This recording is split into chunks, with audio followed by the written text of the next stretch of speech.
Welcome to Poland Daily History with me, Nicholas Richardson. In this series of episodes, we're taking a close look at the history of specific Polish cities. In previous episodes, we discussed the history of Krakow up to the 20th century. In this episode, we will discuss Krakow's growth in the years leading up to the First World War. The city itself also grew very much at the time. There was this mayor, Leo, who in the early 20th century presided over probably the greatest growth of Krakow. It incorporated a lot of the surrounding areas into one single administrative unit, growing the city tremendously, giving him as a mayor more power, more resources and more funds as well. And he used them well. The sewage system was built, the city was electrified, trams started running everywhere. So the years before the First World War was a period of great growth.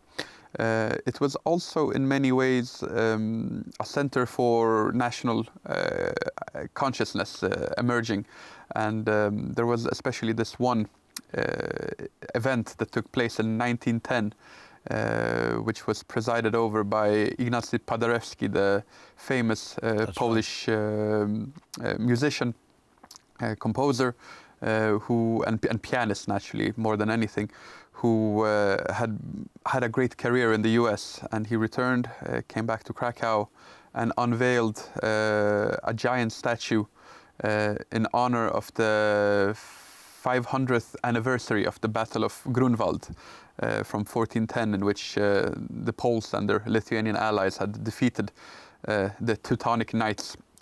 So naturally the Austrian authorities, they probably wouldn't have allowed such a statue to be built if the Poles would have commemorated a victory against some Austrian army. But the Germans, they thought, if it pleases the Poles, let them have it.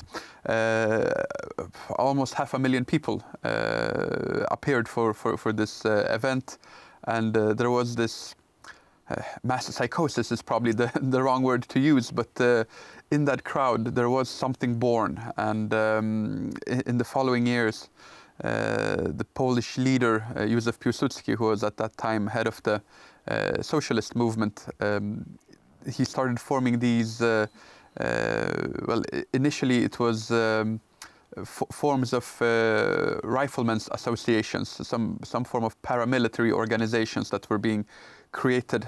There were a lot of tensions in Europe as well in those years, 1911, 12, 13. You had the wars in the Balkans and the emerging tensions being built up with this web of alliances that was being created. So when the First World War broke out in 1914, the Poles were quite ready, and they knew what to fight for.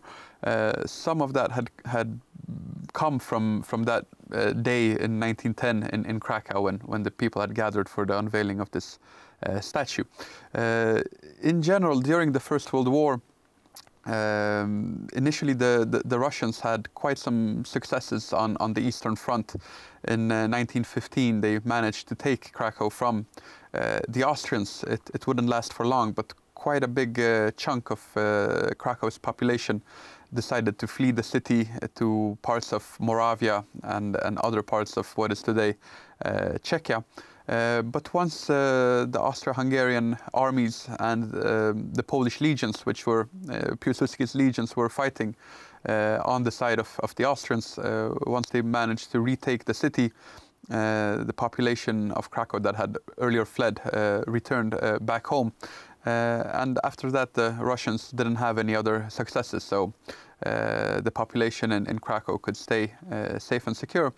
Once the war ended, Krakow again started growing very dynamically.